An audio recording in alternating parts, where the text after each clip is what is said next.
आयतनामा में से दूसरा सलातीन उसका दूसरा बाब और उसकी 5वीं आयत।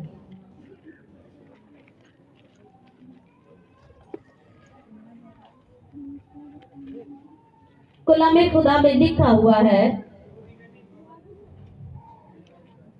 और अंबियाज़ादे जो यरू में थे अलीशा के पास आकर उससे कहने लगे, क्या तुझे मालूम है कि खुदावंद आज तेरे आका को तेरे सर पर से उठा लेगा? उसने कहा, हाँ मैं जानता हूँ, तुम चुप रहो।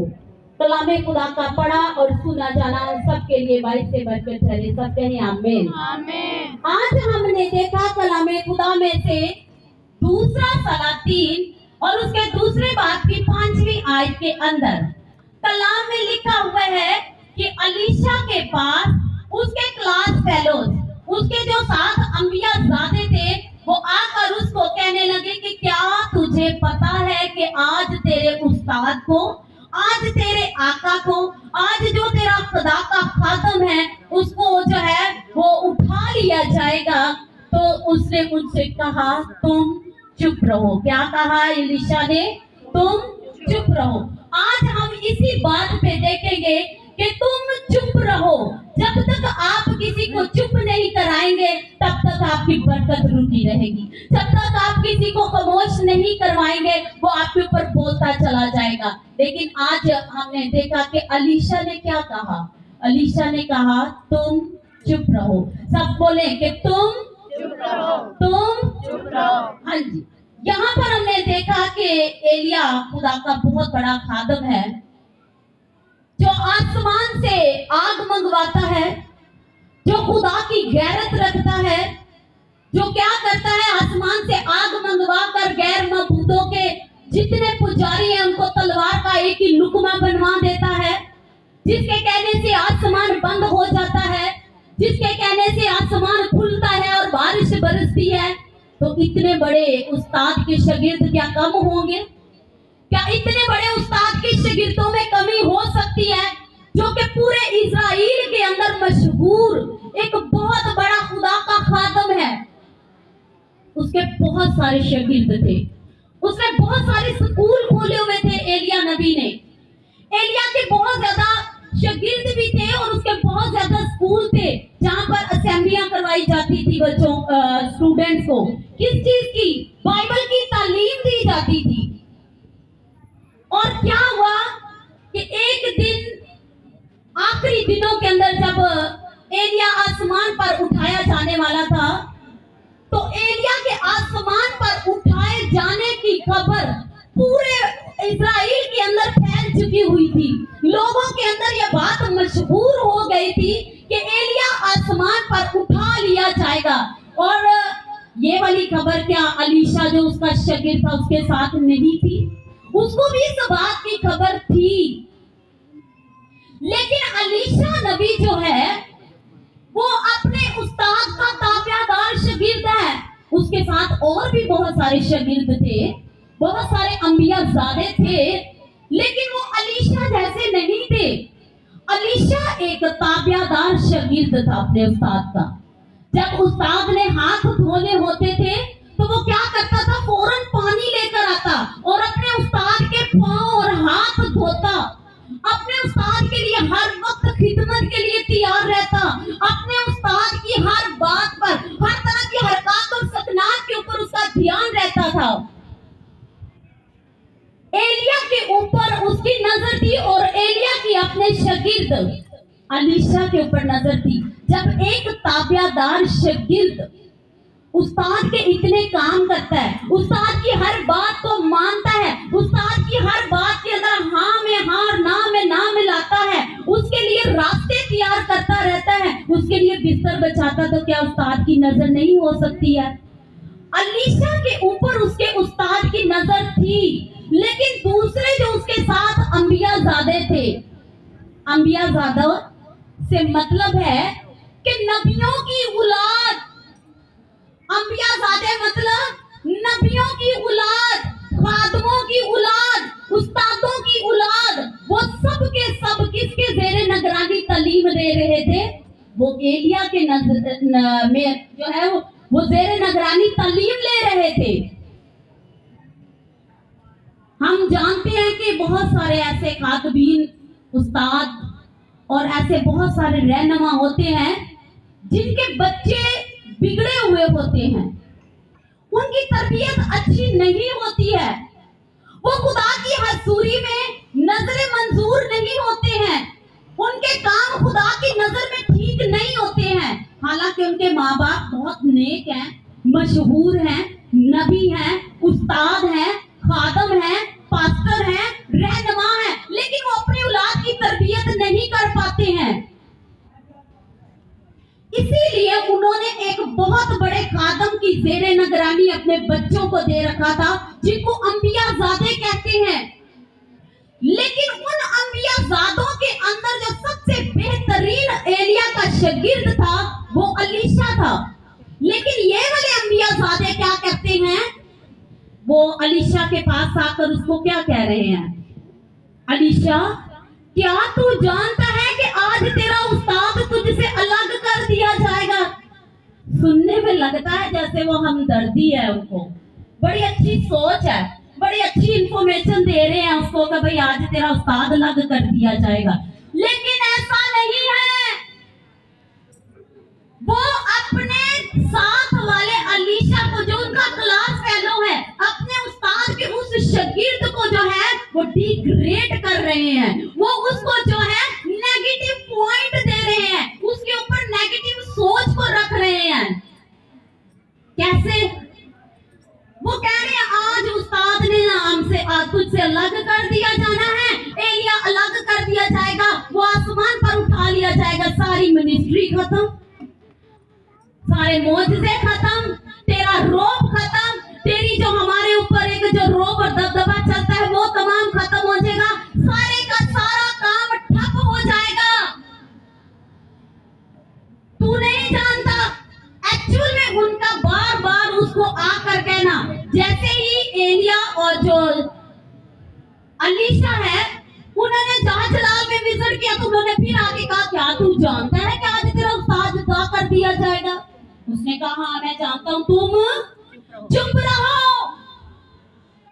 अलीशा जानता है कि ये नेगेटिव बात मेरे अंदर रख रहे हैं ताकि मेरा हौसला टूट जाए, ताकि मैं एक मायूसी के अंदर चला जाऊं, ताकि मेरे अंदर ये बात आ जाए उस्ताद नहीं है तो सब कुछ खत्म हो गया। वो एक इस बात के लिए अपने साथियों को कहता है तुम चुप रहो,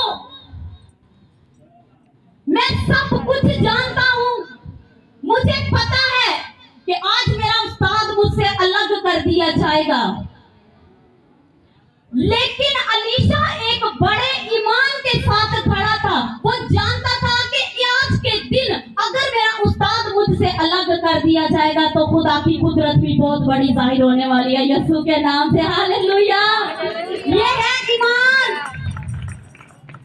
नेगेटिव बातों को, मनफी सोचों को अपने ऊपर मत आने दे, वो आपके ईमान को कमजोर करती है, वो आपकी जो है वो इबादत को जो है वो आपके पूरे वक्त पर अदा नहीं होने देती है, वो आपकी दौड़ को कम कर देती है, वो आपको खुदा की बादशाही से दूर कर देती है, वो आपको खुदा की रियासत में चलने से रोकती है।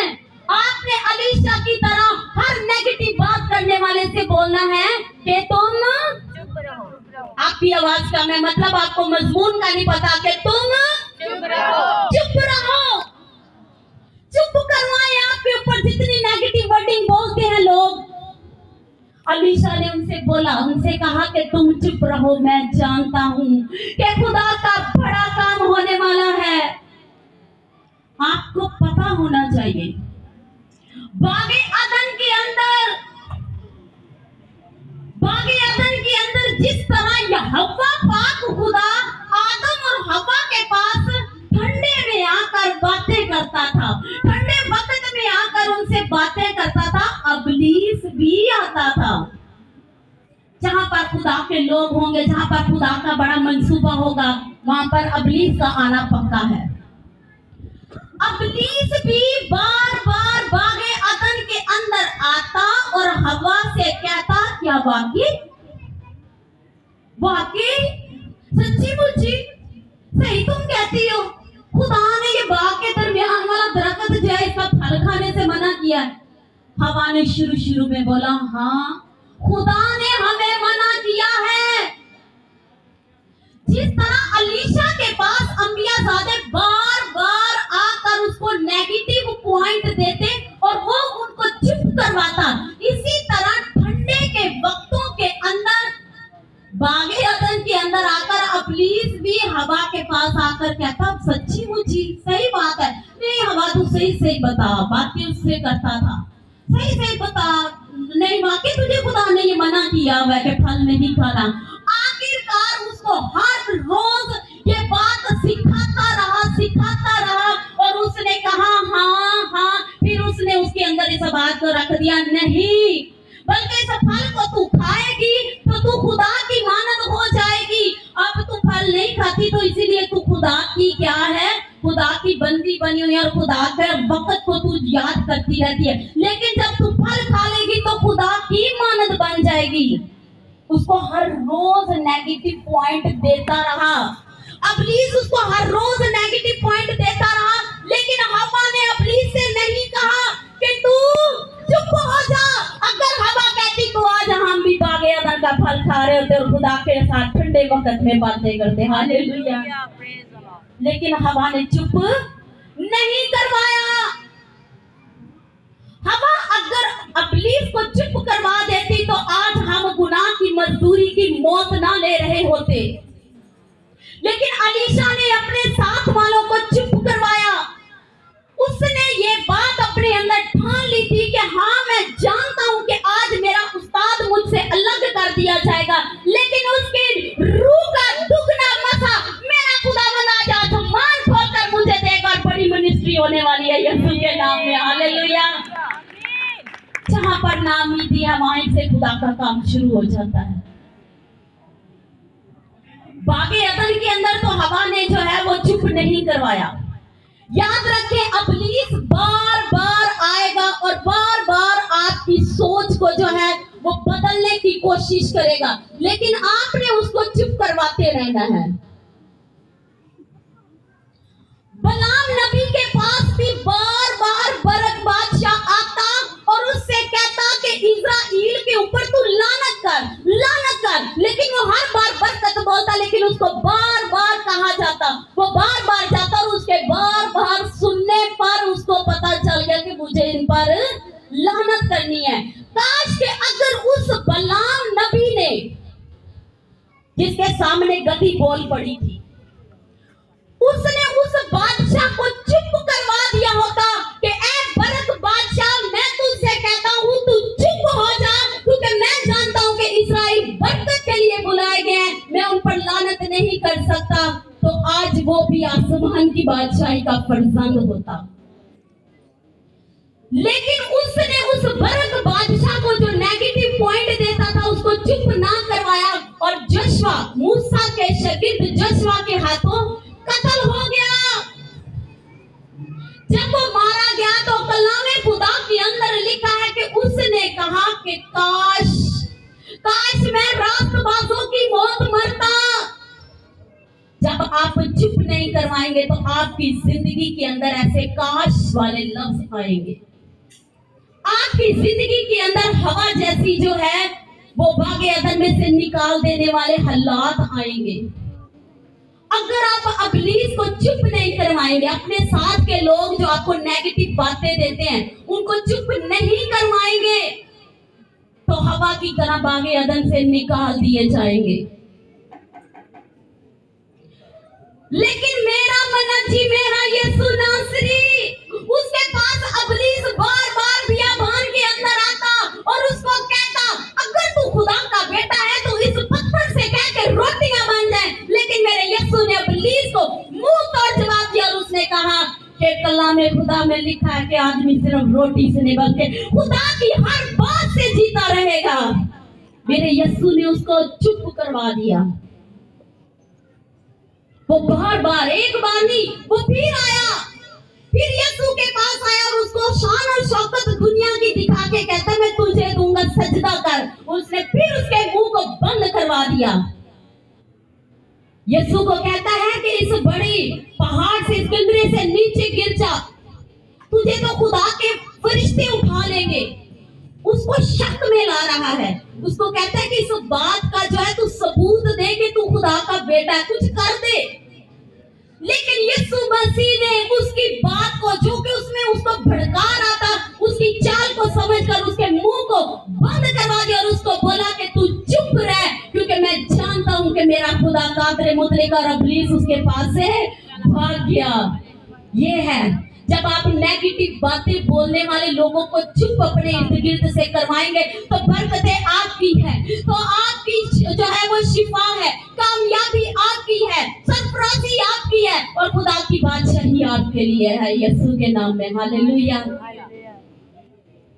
आपके पास इब्लीस बार बार आएगा, बार बार आपको वो रिश्तेदारों की सूरत में, बहन में से होके बोलेगा, भाई में से होके बोलेगा, बीवी में से भी होके बोलेगा, शौहर में से भी होके बोलेगा, आपके हमसायों के अंदर से भी होकर बोल सकता है, आप जहां पर जॉब करती हैं आपके बॉस के अंदर से भी होकर जो है बोल सकता है।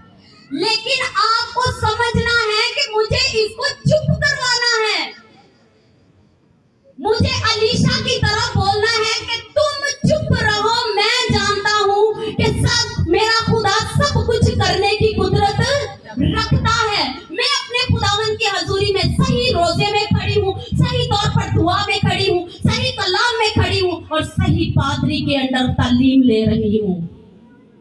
खड़े रहे।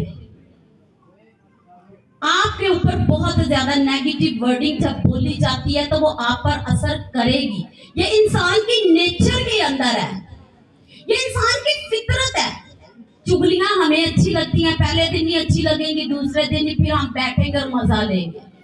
झूठ हमें पहले दिन ही अच्छा लगेगा, दूसरे दिन ही लगेगा, लेकिन जब हम मसलसल झूठ के अंदर रहेंगे तो हमें उसका मजा आता है। जैसे एक नशेबाज को पहले वो दोस्तों में बैठता है, फिर एक मरतबा सिगरेट पीता है, फिर दूसरी मरतबा, फिर वो उसका इतना आदी हो जाता है कि उसकी जिंदगी अजाब बन जाती है।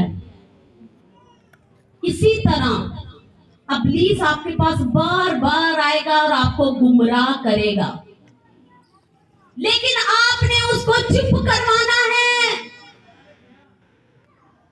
मेरा खुदा का कलाम है, हक कहता है, मेरे यहाँ पाक खुदा ने कहा तुम चुपचाप खड़े रहो और खुदा की कुदरत के कामों को देखो। लेकिन जब आपके इर्द गिर्द शोर है, आपके इर्द गिर्द इब्लीस के लश्कर जो है वो दमदमाते हैं, तो आप कभी भी कामयाब नहीं हो सकते, चाहे आप जितने भी ठीक क्यों ना हो। क्योंकि आपको अपने कानों को बंद करना है, आपको अपने ज़हन को बंद करना है नेगेटिव बातों के लिए। आपने अपनी सोचों के अंदर उन नेगेटिव बातों को और पॉइंट को नहीं आने देना जो लोग आपको देते हैं।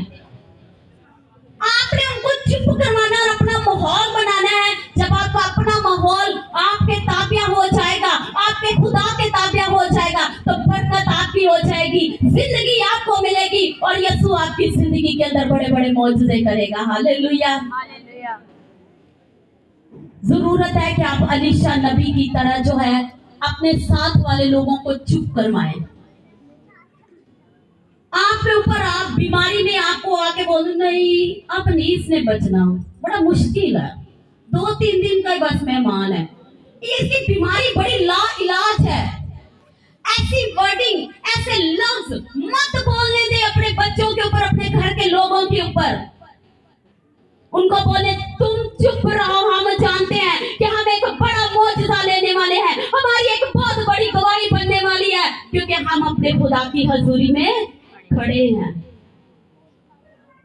अलीशा नबी ने खुदा की हजूरी के अंदर जो अपने ईमान को रखा, उसको अंबिया जाते हर बार कहते हैं। जब वो यरू के पास गया तो यरू के सामने यरदन का दरिया आया, यरदन के दरिया को जो है वो अलीशा ने और एलिया ने पार किया, लेकिन वो अंबिया ज़ादे जो थे वो वहीं पर खड़े रहे।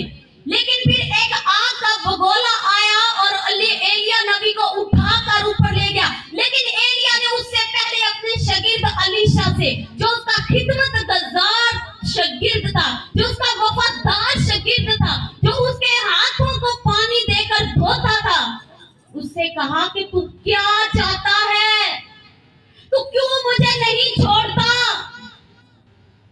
उसने कहा कि मैं चाहता हूं कि तेरी खिदमत का दुगना मुझे मिले, मुझे वो मसा मिले।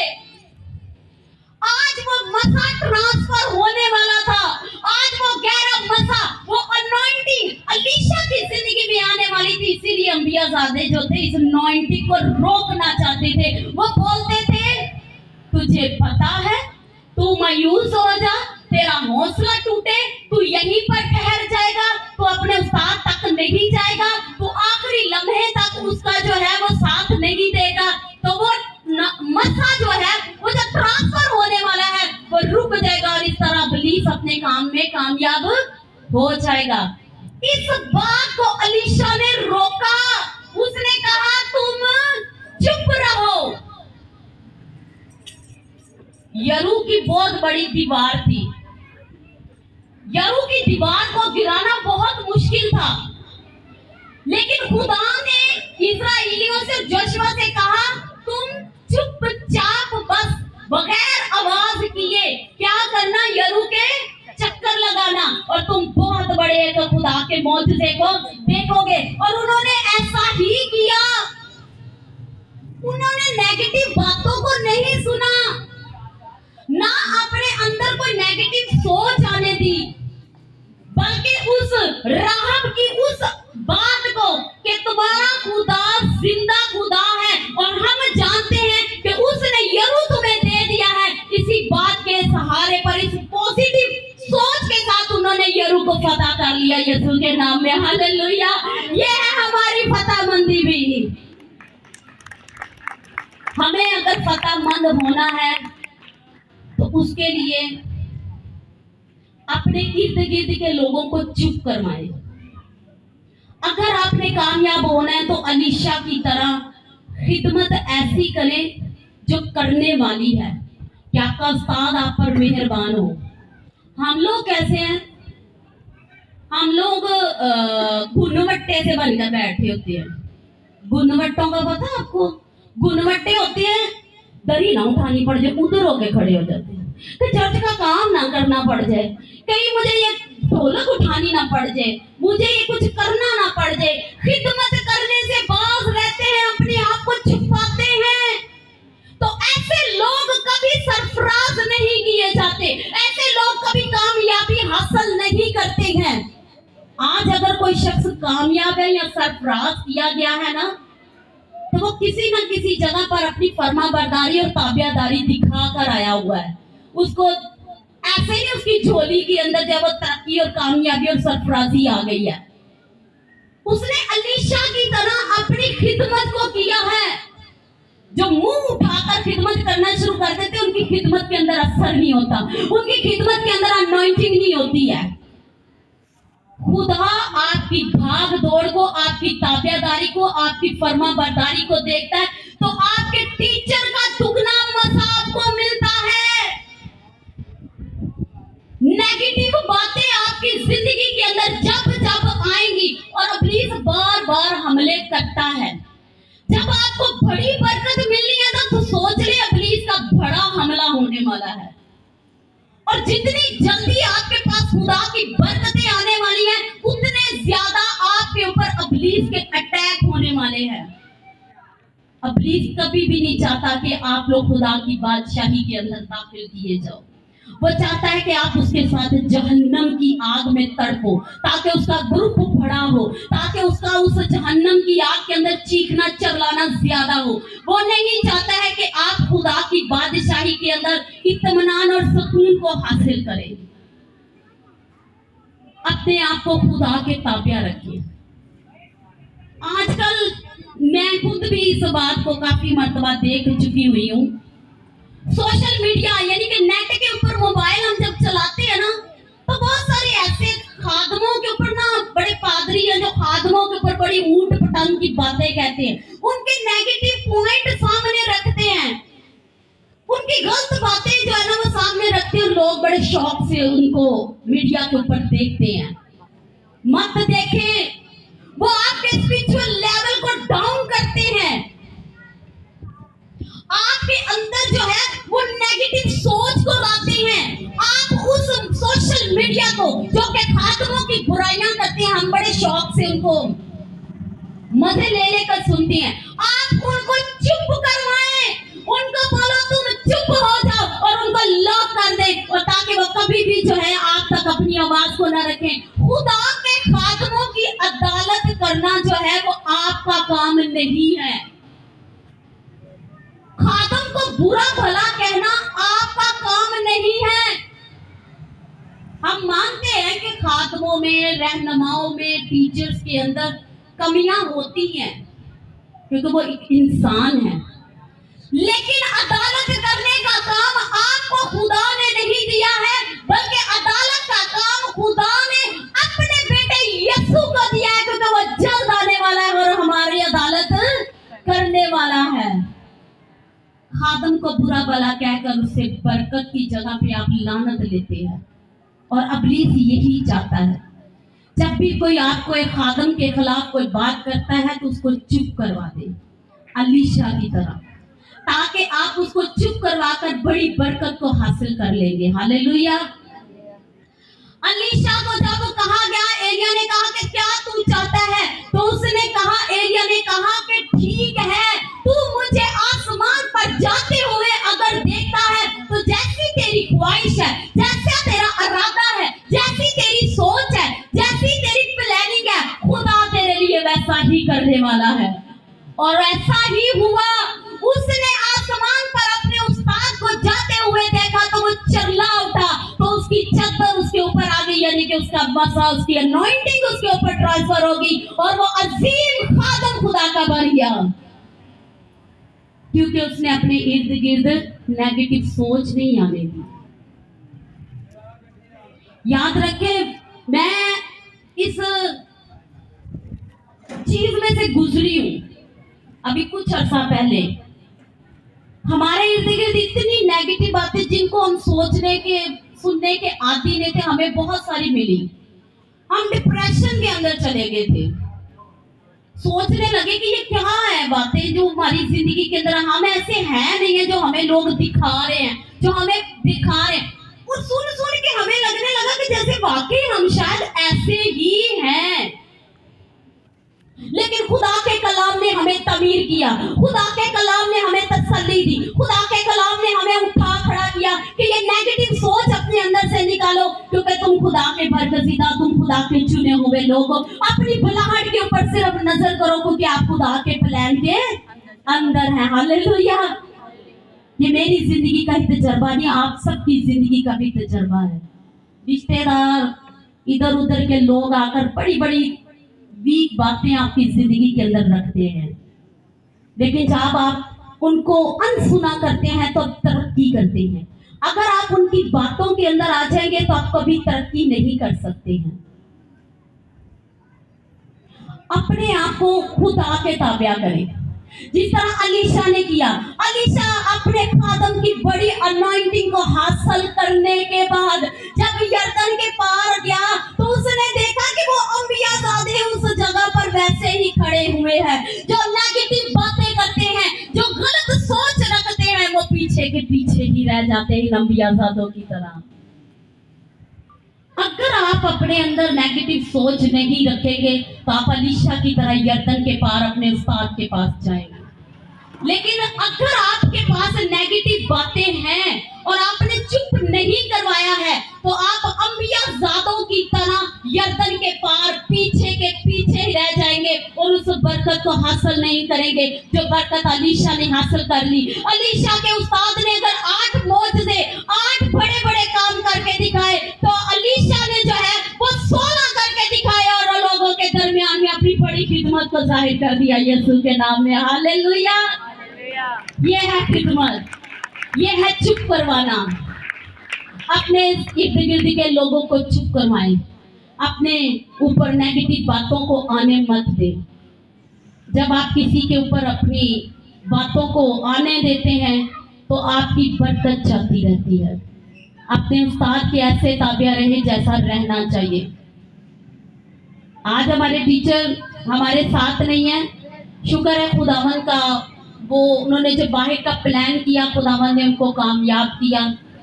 लेकिन उनके वफादार शागिर्द यहाँ पर मौजूद है, उनकी गैर मौजूदगी में उनके लिए दुआओं को उठाने वाले हैं, उनके मस्तक के ऊपर खड़े होकर बहुत बड़ी अपनी गवाही को रखने वाले हैं। लेकिन वफादार पीर मुर्शद वाले नहीं। पीर और मुर्शद वाले लोग जो होते हैं ना, वो आज उस्ताद है और यर्दन के बाहर पाए पीछे ही खड़े रह जाते हैं। लेकिन जो सही शागिर्द होते हैं वो अपने उस्ताद के साथ साथ चलते हैं और उसके कदमों के ऊपर कदम रखते हैं और अपनी अनॉइंटिंग को हासिल करते हैं और सरफराजी को पाते हैं और लोगों को चुप करवाते हैं और खुदा की बरकतों को हासिल कर लेते हैं यीशु के नाम से। हालेलुया। आए हम अपनी आंखों को बंद करेंगे और इस बड़ी खूबसूरत बात के लिए कि हमने अपने इर्द गिर्द अबलीस के उन नेगेटिव बातों को, उसके नेगेटिव पॉइंटों को हमेशा के लिए चुप करवा देना है। दुआ करना शुरू करें, तो अपनी आंखों को बंद करें। आज अपनी बीमारियों को यीशु के नाम से दूर करेंगे, बीमारियों के रोने चिल्लाने को चुप करवाएंगे। सब दुआ करें, आपकी दुआ जितनी ऊंची होगी आपकी शिफा उतनी ही आप पे करीब आती चली जाएगी। दुआ करना शुरू करें, कहें कि खुदावंदो के खुदा, आज हर तरह की बीमारी मेरी जिंदगी में से निकल जाएगी। आज मेरी सोचों से बीमारी के बड़े बड़े पहाड़ गिरेंगे। आज है खुदावंदो के खुदा, मैं तेरे बेटे यीशु के नाम से हील की जाऊंगी। अपने लिए ऊंची आवाज में दुआ करना शुरू करें, यीशु के नाम से मांगे, यीशु के नाम से मांगे। वो देने में कादिर मुतलक है, वो जिंदा खुदा है, वो आपके मांगने से पहले जानता है कि आप किन चीजों के मोहताज हैं। बोलना शुरू करें, पुकारे अपने खुदावन को, कहे क्या है खुदावंदों के खुदा, खुदावन आज बीमारी जाए, आज मेरी जिंदगी के अंदर से शर्मिंदगी जाए यीशु के नाम से। आज आपकी जबान खुलेगी और आपकी शिफा आपके हाथ में होगी, आपकी अनॉइंटिंग आपके हाथ के अंदर हो जाएगी। बोलेंगे खुदावन, मैं पीछे रहने वालों में से नहीं हूँ मेरे खुदावन, मैं तो आए खुदावन तेरे बेटे यीशु के वेलकम के लिए, तेरी बड़ी अनॉइंटिंग के लिए, तेरे बड़े जलाल के लिए, सेहत और तंदुरुस्ती के लिए बुलाई गई हूँ। बोलना शुरू करें, अपनी कमजोरियां अपने खुदा के सामने रख दें, अपनी दुर्खास्तें अपने खुदा के सामने रखें। ऐ खुदावन, मैं तेरी बंदी होने के नाते जो तेरे कलाम की है खुदावंदों के खुदा बिशारत को तेरी मर्जी के मुताबिक तेरे लोगों में रखे हुए हूँ। मेरे आज के मुंह के अल्फाज इनके लिए बाबरकत ठहरे मेरे खुदावन, इनकी जिंदगी के अंदर से हर तरह का इब्लीस का रोग जाए। ऐ मेरे खुदावंदों के खुदा, तेरे बेटे यीशु का ब्लड इनके ऊपर आ जाए। ऐ मेरे खुदावन, ये लोग शिफा पा जाए। ऐ मेरे खुदावंदों के खुदा, मैं तेरी हजूरी में इल्तिमास करती हूँ मेरे खुदावन, ये बड़ी गवाही के साथ वापस आए मेरे खुदावंदों के खुदा। इनके ऊपर है खुदावंद इस मसबा की आग है खुदावंद ठहरी रहे। ऐ मेरे खुदावंदों के खुदा, इस कलीसिया के ऊपर तेरे बंदा पास्टर मकबूल की अनॉइंटिंग ठहरी रहे यीशु के नाम से। ये बड़ी गवाही को हासिल करे मेरे खुदावंदों के खुदा, इनको शिफा देने में तू कादिर मुतलक खुदा है। आज अपना आसमान खोल मेरे खुदावन, आज अपना आसमान खोल और अपने लोगों को शिफा दे यीशु के नाम में, क्योंकि यीशु मेरा शाफी है, इस कलीसिया का शाफी है, वो शिफा देने वाला खुदा है। मेरे खुदावंदों के खुदा, तेरे बंदा अलीशा की तरह आज तेरी हजूरी में रखनों में खड़े होकर है मेरे खुदावन, तेरे इन लोगों के लिए दुआ करती हूँ मेरे खुदावन, ये बरकत पाए, बरकत पाए, बरकत पाए और हील हो जाए और आजाद किए जाए यीशु के कादिर नाम की कुदरत के वसीला से मेरे खुदावन। आज का कलाम है खुदावंदों के खुदा, इनकी इनकी जिंदगी के अंदर से इब्लीस के शोर को चुप करा दे मेरे खुदावन। इनकी जिंदगी के अंदर से इब्लीस का हर तरह का नाच रंग है खुदावंद के खुदा, तबाह कर दे मेरे खुदावंद के खुदा। और तेरे बेटे यीशु की गवाही इनकी जिंदगी के अंदर है। इनकी जिंदगी से मायूसी जाती रहे मेरे खुदावंद के खुदा। इनकी जिंदगी के अंदर है खुदावंद के खुदा तेरी जिंदा गवाही आए मेरे खुदावन। ये नाचे है मेरे खुदावंद के खुदा खुदावन। ये आए खुदावन तेरे बंदा पतरस की तरह है मेरे खुदावंद के खुदा। खुदा कद्दूस बड़े तेरे नाम की गवाही देने वाले बने तेरे है खुदावंद के खुदा। इस न्यू यरूशलेम मस्बा की ये भेड़े है खुदावंद के खुदा, सरसब्ज और शादाब रहे यीशु के नाम से। ये हरावल की जाए, ये खुदा बहाल की जाए, ये बराबर की जाए मेरे खुदावंद के खुदा। और इनकी है खुदावंद के खुदा जिंदगी के अंदर से इब्लीस की लाम दे जाए। इनके ऊपर है खुदावंद के खुदा तेरा फजल हो जाए। इनके कारोबार के अंदर तेरी ब्लेसिंग आए, इनके किचन के अंदर तेरी बरकत आए, इनके रिज़्क के अंदर तेरी बरकत आए मेरे खुदावंद। ये हमेशा तेरी हजूरी में सरफराजी को पाए मेरे खुदावंद। इनके हाथ हमेशा तेरी हजूरी में सरफराजी को पाए मेरे खुदावंद। इनको बुलंदियों पर लेके चल मेरे खुदावंद के खुदा। इनका खेत मुबारक कर मेरे खुदावंद। इनके गले के अंदर कसरत की अफजाइश हो मेरे खुदावंद। ऐ मेरे खुदावंद इनका बाहर आना जाना मुबारक कर मेरे खुदावंद। इनके दुश्मनों को इनके सामने है खुदावंद के खुदा खुदावंद शर्मिंदा कर, और इनके दुश्मनों के सामने इनका दस्तरखान बिछा मेरे खुदावंद के खुदा। ये है खुदावंद के खुदा सबसे पत्तों की तरह सरसब्ज और शहताब रहे ये कलीसिया मेरे खुदावंद। ये तेरे कलाम से सराब होती चली जाए मेरे खुदा।